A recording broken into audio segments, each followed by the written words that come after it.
All right, thank you everybody for joining me today. My undergraduate capstone topic is the post-pandemic dining experience, connecting enhanced safety and experiential dining. Hello, my name is Jade. I'm a fourth year interior design student with a minor in communications, and I'm part of RIT's class of 2021. Here are my capstone committee members. First, we have Mary Golden, NCIDQ, Capstone Chair. She's an interior designer and assistant professor at Rochester Institute of Technology. Next, we have Marley Vlasis. She is part of the Capstone Committee, and she is an interior designer at Stotch in Rochester. And lastly, we have Kirsten Kelleher. She is also part of the Capstone Committee, and she's an interior designer at SWBR in Rochester. Here's the agenda for today. So it's split up in 4 sections. The first section being the literature review, the second section being the research agenda, the third being the creative agenda introduction, and the fourth being the solutions through design. The thesis question: how will programming, aesthetics, and materiality be impacted by coronavirus in new or existing restaurants? The goal is to investigate restaurant design in the aftermath of coronavirus, or also known as COVID-19, ensuring safety for both the staff as well as the guests. Here's the first section, the literature review. I'm just going to go over a brief introduction of my findings. So to start off, COVID-19's impacts on restaurant services. The first one being limited capacities. Many restaurants were limited to around 25 to 50% in their dining rooms. The second being dining room closures. Restaurants began to rely solely on takeout orders due to being shut down. The third being restaurant closures in general. So many of these were temporary, but some were permanently. They suffered a loss of revenue. They saw that their revenue was significantly lower compared to previous years. New workflows and guidelines were implemented as well. And lastly, new layouts. New restaurant design and layouts were implemented due to social distancing. Moving into resiliency in design. So resiliency can be defined as the intentional design of buildings to respond and adapt to disasters and disturbances. COVID-19 is a temporary disturbance forcing interior designers and architects to rethink design, as the impacts will be long-term. Resiliency is not only associated with natural disasters such as earthquakes or hurricanes, but it also includes disturbances from pandemics. Moving into experiential design. So experiential design can be defined as the changing in the way we experience products, places, and environments, and is the most effective way to intrigue audiences. Restaurants are now realizing that they need to create a more memorable experience and landscape that can help them stand out compared to others within the industry. The image shown here on the right, I decided to include because I thought it was a wonderful example of how to intrigue or create a very different environment and atmosphere that people may not experience on an everyday basis. So it is located in Disney's MGM Sci-Fi Cafe, where you sit in a car and it's like you're in a drive-in movie theater, which is a very unique experience in itself. Next, we're going to move into experiential design in a post-pandemic environment. So this is going to be defined a little bit different than what we saw in the previous slide. The experience in a post-pandemic setting may be identifying that the space is bright, clean, spacious, and sterile. Individuals have always had a concern over safety while out in public, but now they will want clear indications that the space is clean and germ-free. If the customer is unable to verify it themselves, they will be hesitant to dine in certain places. They will want to see masks and gloves and all other things that in the past would have been invisible. Next, we're going to move into the research summary or the research agenda. Just to recap on the research agenda instruments that I used during this investigation, I conducted case studies, did observations, did 2 anonymous surveys. One was towards the customer's experience, and I had 102 participants. And then the second survey I conducted was more towards the staff of the restaurants and how they feel during the pandemic working. And I observed 6 locations for that for the second survey. And then lastly, I did a comparative analysis of materials to see which materials would be more fitting in a post-pandemic environment. So here are some research agenda conclusions. It's a summary of all the surveys, observations compiled into this slide. So the first one being gaining the customer's trust through cleanability, having a highly flexible and adaptable space, going contactless with touchless payments, service, and delivery, including a separate takeout area due to increased desire, more of an outdoor dining presence, use of non-porous hard surfaces for ease of cleaning and maintenance, and lastly, specifying materials that are bleach cleanable and able to withstand harsh disinfectants. All right, moving into the creative agenda introduction. Here's my concept statement. The creative agenda proposes a model for rethinking the dining experience, taking in consideration of both pandemic and post-pandemic requirements. Here's a little information of the site. So the site is located on 1 East Avenue in Rochester, New York. It is currently owned by Galena Development. 1 East Avenue is a mid-century modern office building located in downtown Rochester at the corner of East Avenue and Main Street. The proposed space is currently for lease by Galena as a retail space or could be proposed as a restaurant. The previous tenant of the space was Bank of America. Just a few space amenities. It is just under 7,000 square foot of open floor space, has full glass storefront windows in the front and on the side, as you can see in the image, and it has a large availability for an outdoor patio space out front. All right, lastly, we're going to move into the 4th section, which is the solutions through design. So this is the floor plan that I came up with. Highlighted in red is the curbside takeout parking, where there's going to be signage indicating that it is for the curbside parking, and the customers can park there and go get their food. The orange arrow indicates the main entry into the building. The yellow arrow represents the entry into the takeout area, and then also highlighted in yellow is the separate takeout area. The hostess is highlighted in the lighter green. The waiting areas are highlighted in the darker green.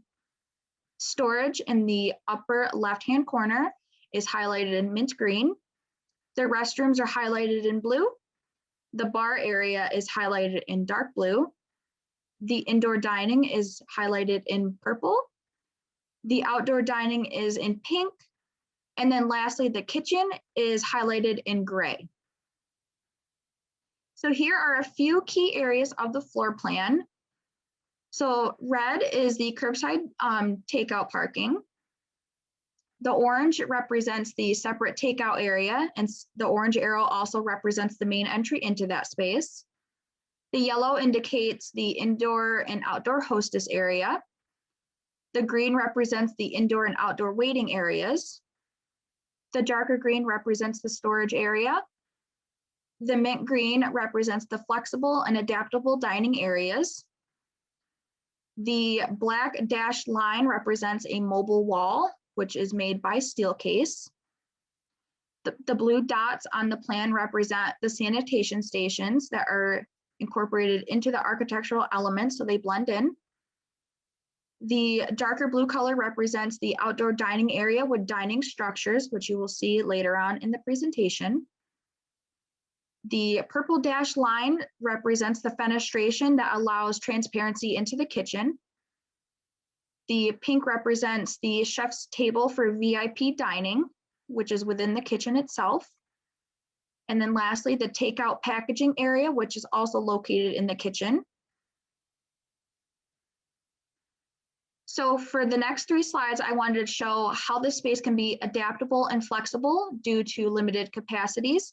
So highlighted in red is the Steelcase mobile wall system. As you can see, it blocks off the tables for larger parties and blocks off the one sanitation station to the right. And then the orange represents where the dividers are located. So this is for a social distancing plan or for when there's a pandemic occurring, so everybody can be separated. All the tables are 6 feet apart as well. And as you can see, highlighted in gray is the storage area. You see that there's tables and chairs in there. So the tables that are removed from the dining areas can be placed in there when they're not in use. Same with the dividers as well. Moving into the 50% capacity, it's all the same. The red represents the mobile wall system. The orange represents the dividers. And in this plan, highlighted in yellow is a pocket door. When the space is enclosed, you want to use the pocket door and lock it so then you do not have customers, once they leave the restroom, wandering off behind the mobile wall in places where they should not be. And then again, you can see in the upper left, the storage area has dividers, chairs, and tables located in there as well. And then here's the 25% capacity layout as well. It's the same pretty much as last time. However, the tables near the mobile wall system were removed. The orange represents the dividers and the yellow represents the pocket door.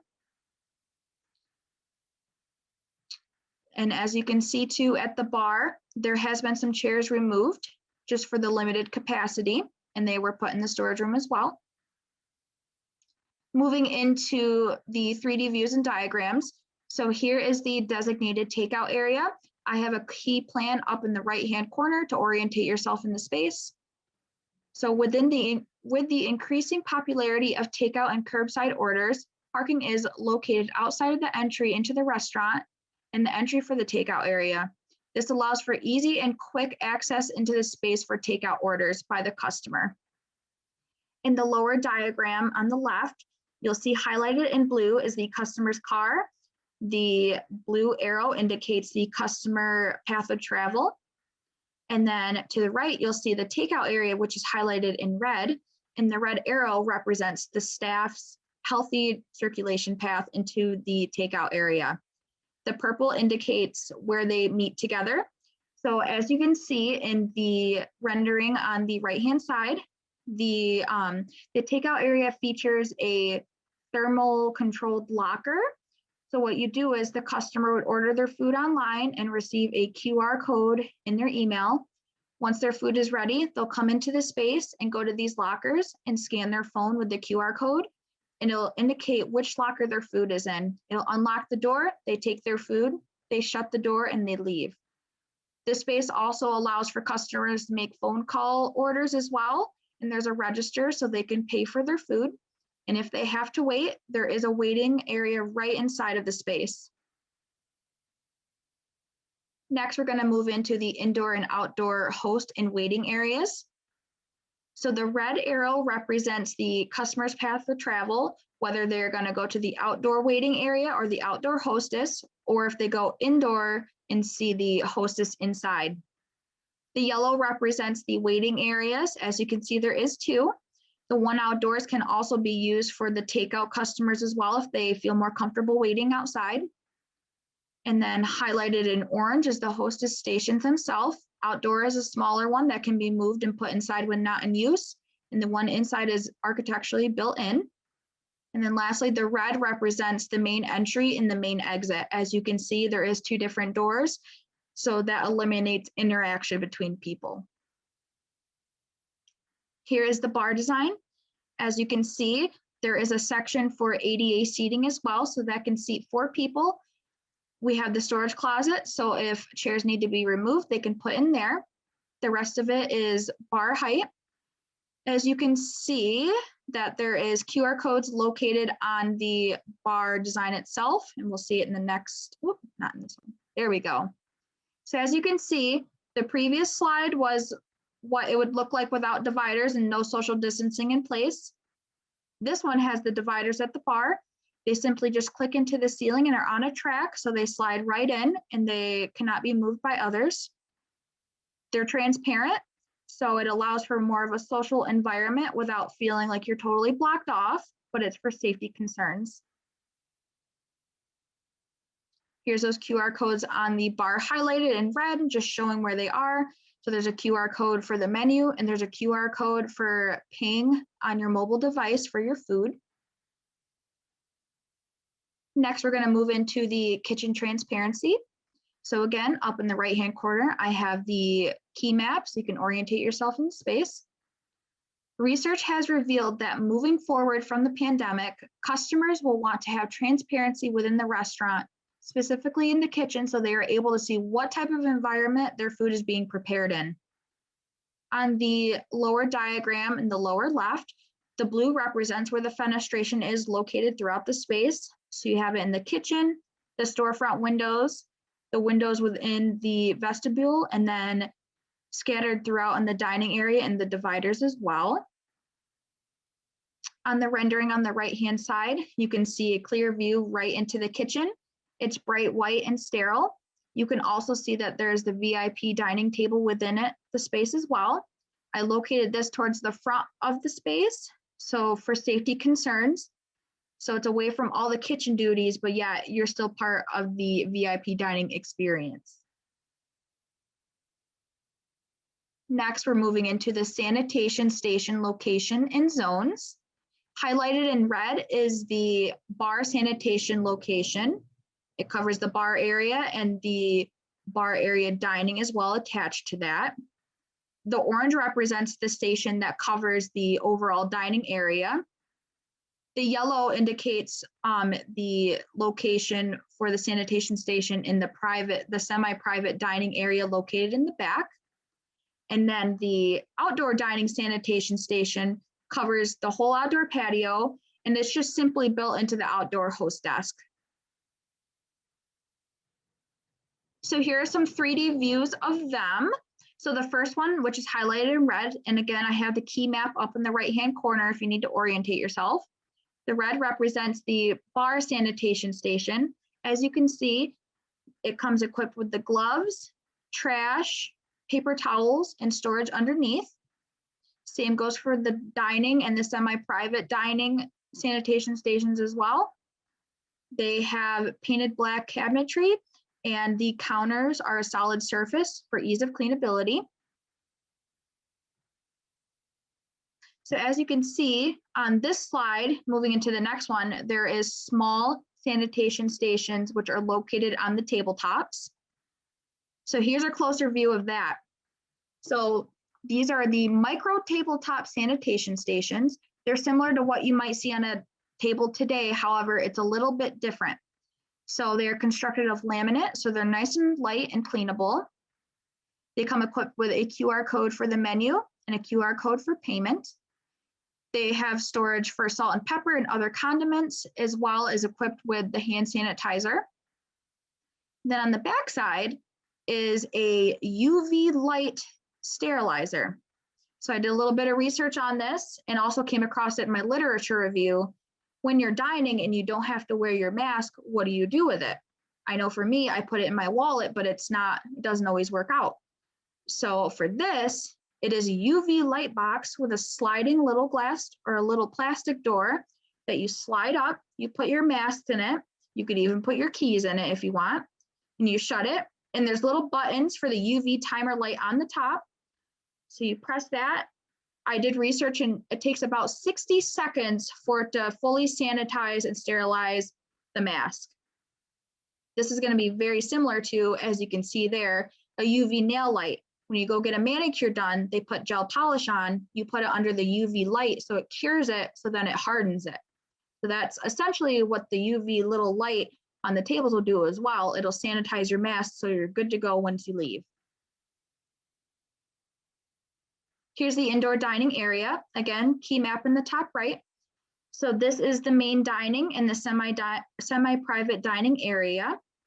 As you can see as well, everything is spaced out and also has dividers just built into the space just to provide a little bit of privacy as well. So in the main dining on the left, you can see that the sanitation station is built into the arch that runs over top of the bar, and it's built into it. So you can see that it's there, but it's not so obvious.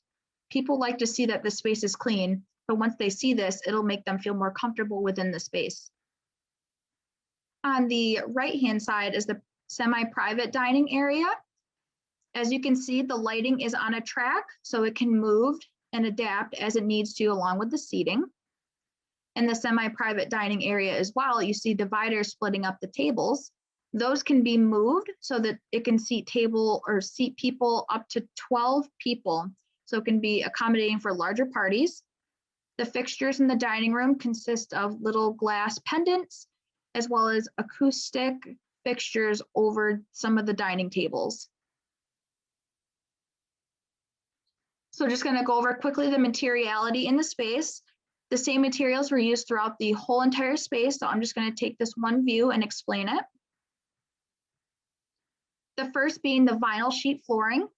As you can see, it's located on the floor. It resists soiling, stains, scratches, and scuffs.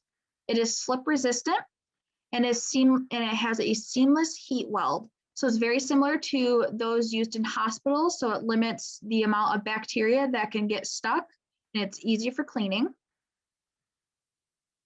As you can see, I have vinyl upholstery put in both places, or in two places. So it's located on the furniture. The green one is located on the chairs, and the beige is on the banquette seating. The vinyl upholstery has the ease of cleanability and is stain and water resistant. Next is the solid surface, which is located on all the tabletops, the counters, and in the sanitation stations. It is a non-porous and stain-resistant material, has low chemical emission. It is repairable.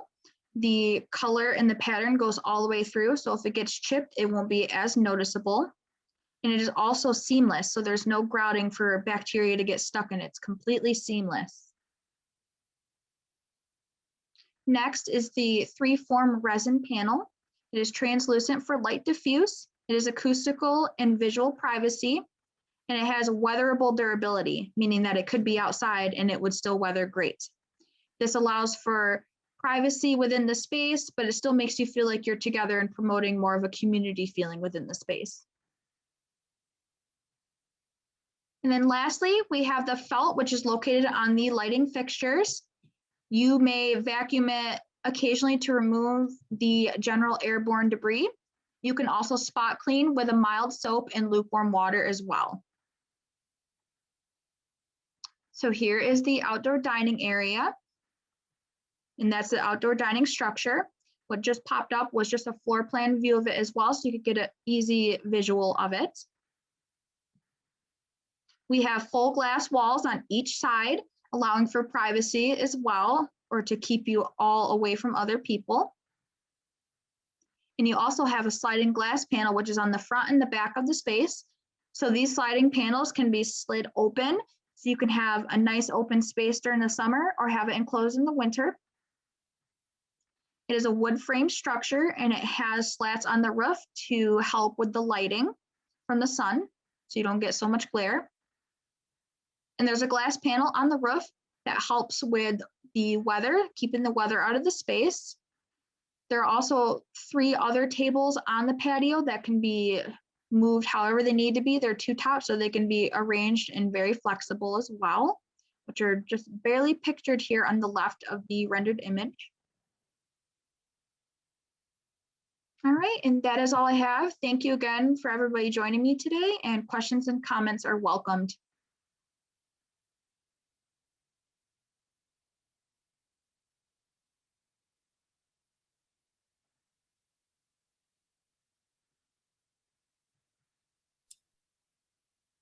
Okay, so Terry, you are welcome to begin your cross-examination. Hi, Jade. Thank you so Hello. much for your research and your design consideration. It's interesting that we have to be rethinking the dining experience given COVID. Absolutely. So a couple things that I noticed that I'm curious to hear your thoughts on. Okay. Early things you talked about was the joy of the experience. I mean, that photo of the cars and the dining hall looked really interesting. And the translation post-pandemic was this really sterile environment. Yes. And I'm curious to know if you had asked people or if you had really surveyed, is that an experience that people would want to return to? One of the things with the restaurant experience is to create an environment where people might want to return over and over. Mm-hmm. And I'm 2-part curious. how would a regular user who's not a designer, who doesn't know materiality, really Mhm. understand that that is actually a sterile environment? And what is the overall dining experience that captivates that essence that you showed in the dine-in movie experience? Sure. So I'll start with your second question first. So how will it create an overall experience? So through research, I wanted to create more of a clean experience. You know, because of the pandemic, people are very concerned with the cleanliness of spaces that they occupy. So I wanted to create a space that overall just looked very clean. Like there's no textiles, no drapery, nothing that can be touched or that is difficult to clean. And then like with the sanitation stations, having visual to cleanliness within the space so people can see, okay, they have it right here in the open. They must be using it and cleaning. Um, and then back to your first question, it's kind of difficult to answer. I surveyed, I didn't really, the experiential part was more the second half of my research. So that was more this semester. Last semester, I did surveys. I did not take consideration of the experimental aspects of it until my committee members brought it up. I've never even heard of it. So I thought it was very interesting. But that is definitely something to consider in the future for asking for that, especially with the pandemic being more of a long-term thing. I feel like it's kind of important to create a very fun and intriguing environment and still keep it clean and make it look not necessarily sterile, but just look clean in a general sense. Yeah, I guess following up on that, it I love the flexibility you created. I think Thank that there is some really wonderfully more permanent that feels more integral. I loved the styling you chose that really fit the character of the building and the time period of the building. I'm wondering how that works in, I'm going back to the experience and the user experience. As you you. turn tables, right? So one group comes in, the next group comes in, there has to be a sanitation period. And while it's wonderful to know that a restaurant sanitizes and you see the sanitation station, Mhm. my guess would be first and foremost, it's more important to see that the surfaces are clean. You don't see any fingerprints, you don't see any sneeze marks. I'm wondering Absolutely. what you imagined if you had considered what the user experience is. If I'm dining next to the divider's here and I'm at the bar, this group leaves, I'm still eating, and now they're coming and sanitizing. What is that experience, and how could your design perhaps have become more adaptable to maybe hide? Like I kept thinking there could be smoke in those translucent walls just for the cleaning period. So if I'm sitting next to that, I don't see it, but then when the smoke disappears, all of a sudden it seems really pristine and clean. Yeah, that's a very good point. I did not think of it. I know Herman Miller has a product where it essentially does the same thing where it's like hooked up to a remote and you push a button and it fogs the glass for privacy and then you can unclick it and it makes it clear. So that's definitely something to consider. Thank you. Also, in your research, you had talked about using disposables or one-off plates and cutlery. Is that still the consideration for your current model? So not for this current model. I know a lot of restaurants that I visit right now, as we speak, they are going back to using some more of like the salt and pepper and kind of going away from the one-use things. I know a lot of them are still using like the little one-use cups to put condiments in, but I've seen them returning back to the linen napkins and more of the real, like a real bottle of ketchup, not the little packets, or a real salt and pepper shaker. I think they're finding ways to still bring all that back, but yet make it cleanable and make it safe for everybody to keep using it. So I've noticed as the pandemic has gone on into this year, I've noticed changes with that as well. So no, it was not a consideration for my proposed model. Got it. Last question was just the takeout area. I know in your research and your written manuscript, you really had this elaborate takeout experience with these QR codes. Yes. And yet one of the things I noticed in your research was talking about the path between the delivery of the takeout and the customer experience. if I'm not mistaken, on your plan, was And let me go back. walking through the actual restaurant from the kitchen to the takeout. And I wondered if you had considered what that sort of flow. Yeah, I think it's right there. Yes. Because it seems like you're going right by the bar to go to the takeout. Is that? That is correct. It was kind of difficult for me to plan this out accordingly. I know at first I had the takeout area located by the kitchen, but then a very good point was made that the customers, they're going to want to enter to the main space or through the main door of the building. They're not going to know to go in the back door and then go near the kitchen. So that's why I put it more in the front, just so it had easier visual access to it as well. So for the circulation path, it does pass through the bar and some of the diners. However, it is, along the window wall. So I feel like you're not getting much interaction between the customers unless one were to get up from the bar. But there is a 4-foot space there, even behind the chairs when they're half out. So I feel like there should be enough room. There is the possibility of them intersecting together, but I'm not really sure on the facts. I did not do a whole lot of research into that. I played with this layout quite a few times and this seemed to be the best. So definitely for next time, I definitely want to consider it a little further and maybe figure out where it might be a little bit more efficient, but it's a good point to bring up. I mean, I thought it was really interesting the way you had created that QR code and almost that Amazon locker style delivery of takeout, which I think is really interesting. I'm curious to know why, and maybe this was because you were looking at the interiors. I get it, that's the practice, but you really talked about that being a more enhanced dining experience, that most of the restaurants are now relying on takeout. Mhm. So really thinking about the efficiency of that service, curious how many meals you could really prep in that space with temperature. If someone orders a salad and something really hot, like, let's say it's fried chicken, are they stored in the same cubby? And then how do you manage that temperature experience? Curious if you had thought about just that takeout experience as deeply as you had thought about the dining flexibility. So that's a very good point to bring up. I did not really consider that, but it is definitely something to consider because you do not necessarily want a warm salad. So I did not come across this in my research or throughout doing this process, but I think it would be smart to put them in separate locations or separate lockers, or figure out a way to maybe put the hot food like within a container or do something different. I never even thought of that. That's a great point to bring up. Definitely something to consider next time.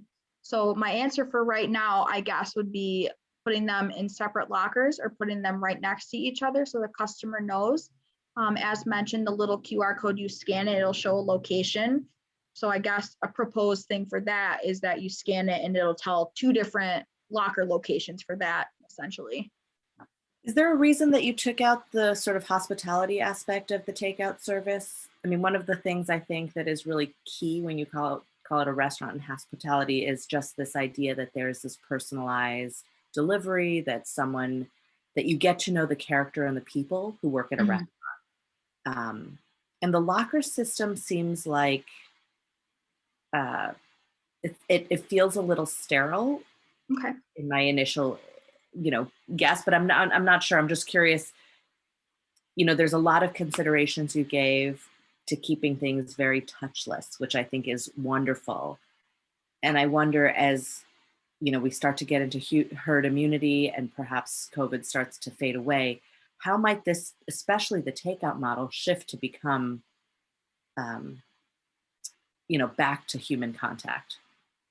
Okay, yeah. So the whole process of the takeout area, like it is, I wanted to include these lockers only because I know the more we move on with our technological advancements, and the more, the younger generation, I know from experience, a lot of us are more quick and easy and on the go.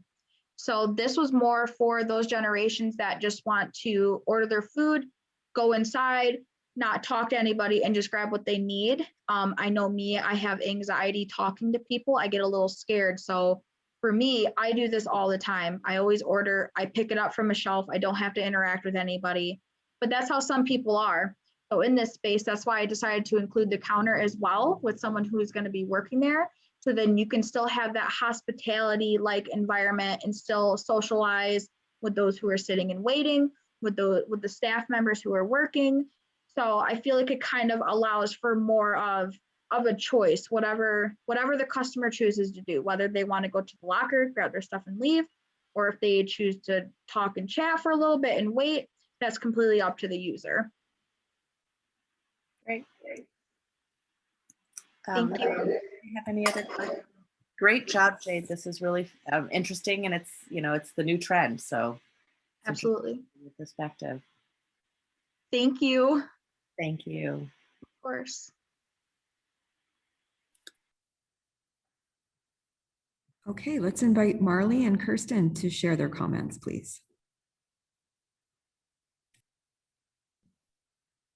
Hi, Jade. Hello. Thought you did a really great job, and it was really nice to see all the 3D views with materials applied. And I think the last time I looked at your project and I saw all the walls up, and I know we were talking about glass and semi-permeable materials, like I was excited to see where it was going. And it really came together very well. And I feel like although you have all these walls up and you have a lot of separation, you're still able to create some of that community and being able to see, just like the fun happening things going on in a restaurant. Cause I do think that that's some of the joy of hospitality, of seeing the bartender do their thing. And it's kind of like putting on a show, and you Absolutely. still are able to do that, but with a lot of separation and creating some of that safety. So that was really nice. I was wondering if you had seen anyone use those micro sanitizers yet? Like, are there restaurants doing that yet? No, so that was the little stations that I created. This was something totally out of my head where I did a little bit of research because I was curious, because in my reading, as I mentioned in my presentation, there was a question brought up, what do you do with your mask while you're eating? So I looked up like mini sanitation boxes, and I found something similar to, as I showed here, the little nail light where you just open up a little door and shove it in. So I'm like, that would be cool to incorporate into this. So then while people are eating, they can just put it in there. So this is something completely myself. This is something completely that I came up with, incorporating like the QR codes for easy use with that, touchless. So yeah, that was all my own creation. I like the idea of it. I wonder like what that experience is actually like putting my mask where other people's masks have been, even though I know that it's being cleaned. Like, I just wonder, because I think that you're so thoughtful with not only creating the safety, but the feeling of safety throughout the rest of the space.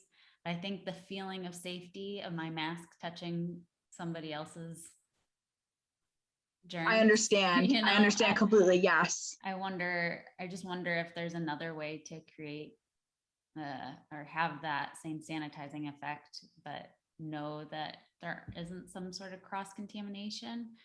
I agree. I really like the idea. I think it could be pushed a little bit and it'd be really great. Absolutely. I also saw something else where they put like hooks on a table as well, so you can hang them on hooks.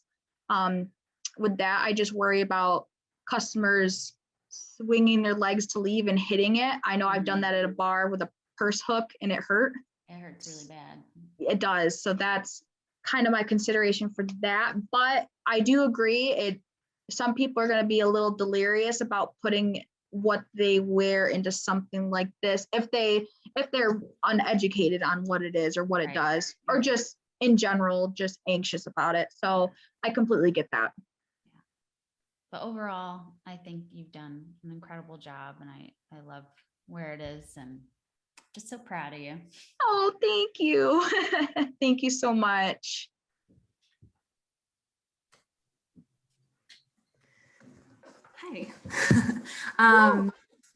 Hi. I love how this turned out. I think first of all, the job site that you chose is great.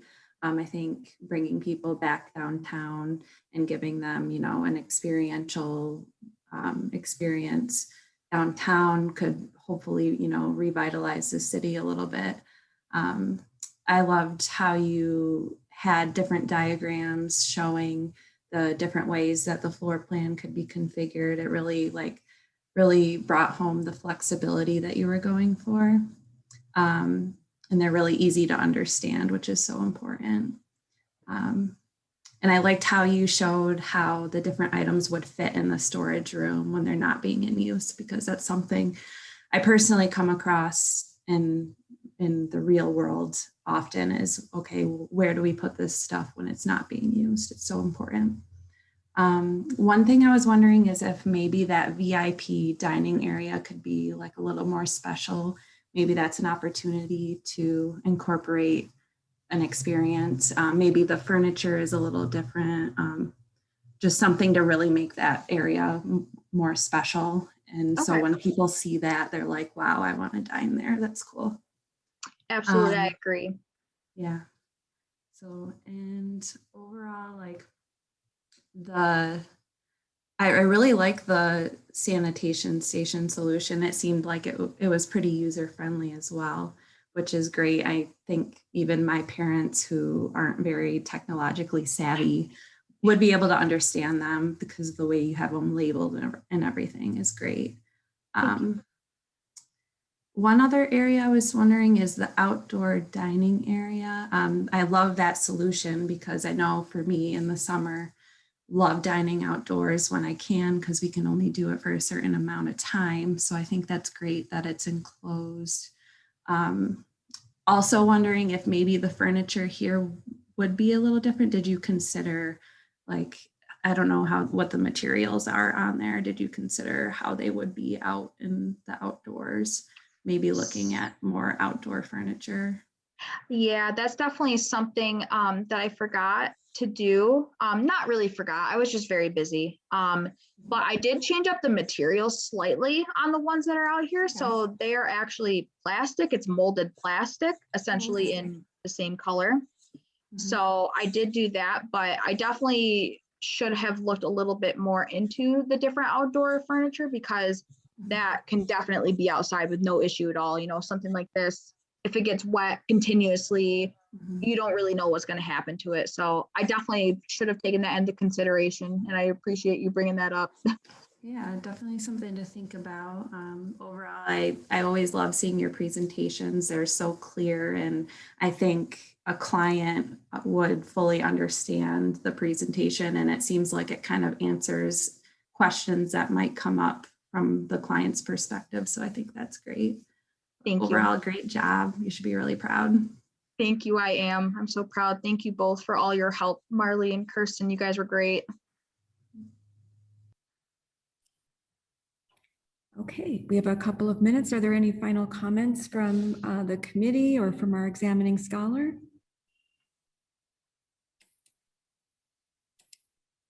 Okay, if not, congratulations, Jade. Thank you. You're very welcome, and I would like to extend a sincere thank you on behalf of RIT's Interior Design Program to Terry Lee and our committee members, Marley and Kirsten, for their valuable feedback. We are indebted to you for your thoughtful cross-examination of our students' work, and I would also like to recognize and thank our moderator, Adriana Patchett, for helping us behind the scenes. And we thank you, our audience, especially for your attention and support. The committee and the examining scholar will now enter the breakout room for deliberations, and this completes the final oral defense for Jade Patchett. You are all welcome to stay on for the next presentation. Thank you all for attending.